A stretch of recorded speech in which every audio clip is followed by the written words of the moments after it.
Jai Hind, welcome you all in this channel. I am Achant Vishnoi, as you all know, selected in SSC CPO 2017. I hope you all are doing good. चलिए आज हम English का idiom and phrases का practice set number 2 आपके लिए लेके आए हैं। अगर जिसने प्रैक्टिस सेट नंबर 1 नहीं किया था तो वो इससे प्रीवियस जो वीडियो था उसमें करवाया था, तो आप प्लीज़ कर लेना उसे। और हाँ, प्लीज़ इन 10 इडियम्स को जो मैं आपको 1 या 2 दिन में अल्टरनेट डेज में करवाती हूँ, इनको आप अपनी नोटबुक पे ज़रूर लिखिएगा। चलो मेरे बहुत ही प्यारे बच्चों, अभी हम शुरू करते हैं। ये रहा आपके सामने फर्स्ट आपका इडियम एंड फ्रेज आज का प्रैक्टिस सेट नंबर 2 का। ये क्या है? Cold comfort. कोल्ड कंफर्ट बच्चों आप इस तरह से समझ सकते हैं कि कुछ हुआ है। मान लो कोई आप गेम खेल के आए, ठीक है, आपको उम्मीद थी कि आपकी टीम फर्स्ट आएगी, बट थोड़ी बहुत स्लाइट मतलब सामने वाली टीम ज़्यादा अच्छी थी, या फिर आपकी टीम की थोड़ी बहुत कमियों की वजह से क्या आप सेकंड आ गए। पर हाँ, आप सेकंड तो आए ना एटलीस्ट, तो लोग तो इसलिए भी खुश हैं कि चलो ये टीम रनर अप तो रही है ना। पर आपको जैसे फर्स्ट आना था आई एम सॉरी, आपको जैसे फर्स्ट आना था, बट ठीक है, अब आप तो उतने ज़्यादा भी खुश नहीं हैं, बट ठीक है, उतना बुरा भी रिजल्ट नहीं है, थोड़े थोड़े से सेटिस्फाई भी हैं कि चलो कोई बात नहीं।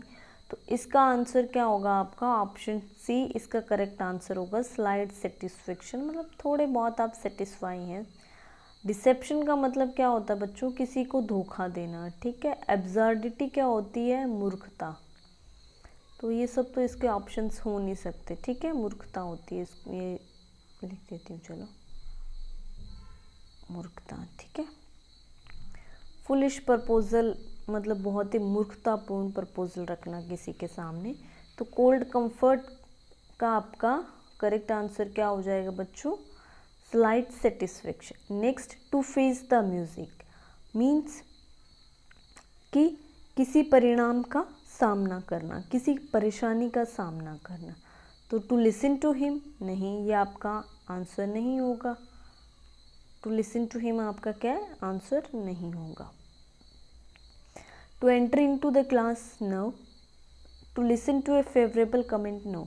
मैंने कहा आपको टू फेस द म्यूजिक मतलब किसी परेशानी का सामना करना। टू बियर द क्रिटिसिज्म, अगर आप क्रिटिसिज्म का सामना कर रहे हो, झेल रहे हो, वो भी एक तरह से क्रिटिसिज्म होता है बच्चों, आलोचना, है ना। अगर आप किसी आलोचना का सामना कर रहे हैं तो वो भी एक तरह से परेशानी का सामना करना ही हो गया। तो आपका ऑप्शन नंबर सी जो है वो करेक्ट आंसर होगा क्वेश्चन नंबर 2 का।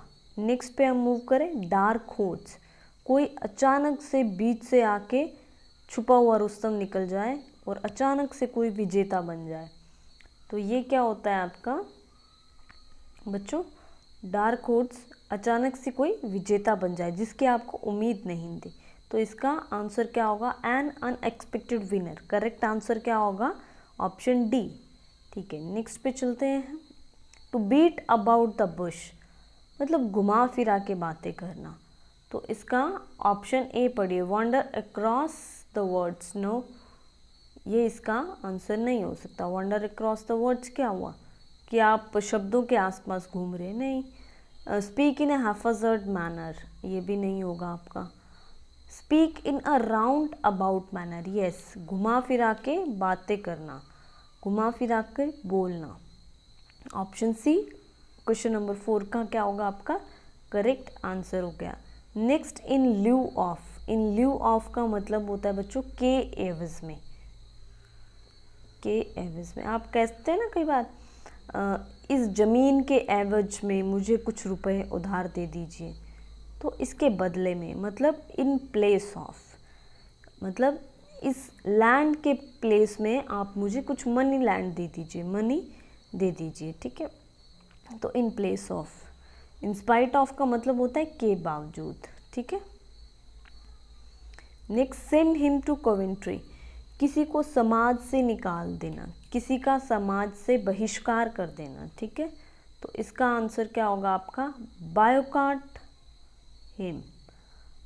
Send him to Coventry means boycott him, कि उसको आपने समाज से निकाल दिया।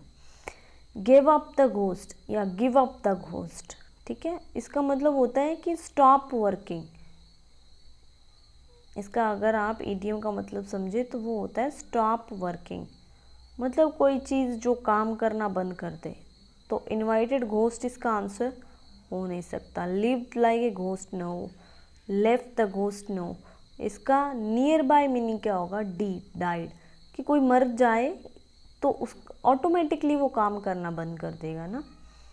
तो गिव अप द घोस्ट का करेक्ट आंसर क्या होगा? Option D. नेक्स्ट पे जाते हैं, ride rough shirt. Rough shirt का मतलब होता है हुकूमत जताना किसी के ऊपर। सपोज आप कहें कि पीएम जो हैं चीफ मिनिस्टर्स पे हुकूमत जताते हैं, तो बी हाई हैंडेड, मतलब उनके ऊपर अपना दबदबा रखना, उनके ऊपर हुकूमत जताना। तो इसका करेक्ट आंसर क्या होगा? Option C.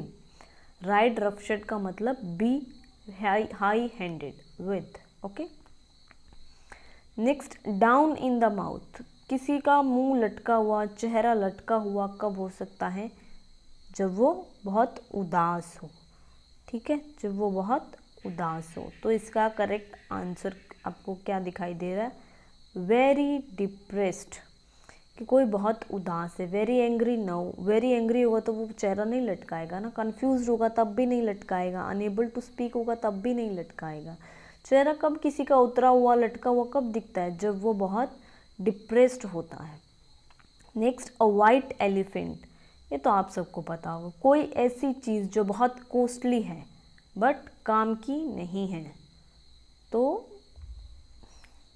Very huge item no, very expensive investment no, useful material no, costly and useless position. Position मतलब जिसका अधिकार आपके पास है, ठीक है। यूजलेस, काम की ना होना। कॉस्टली, बहुत महंगी।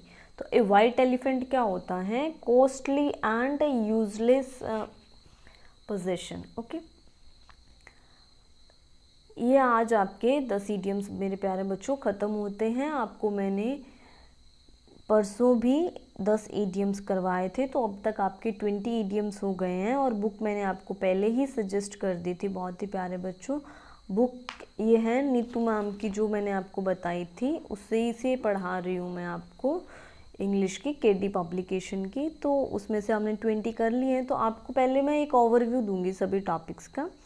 तो हम लगभग 100 के करीब इसमें इडियम्स एंड फ्रेज करेंगे, उसके बाद नया नेक्स्ट टॉपिक शुरू करेंगे, ठीक है। तो आप मेरे साथ साथ इनको करते रहिए ताकि आपका 100 प्रिपेयर हो जाए अच्छे से।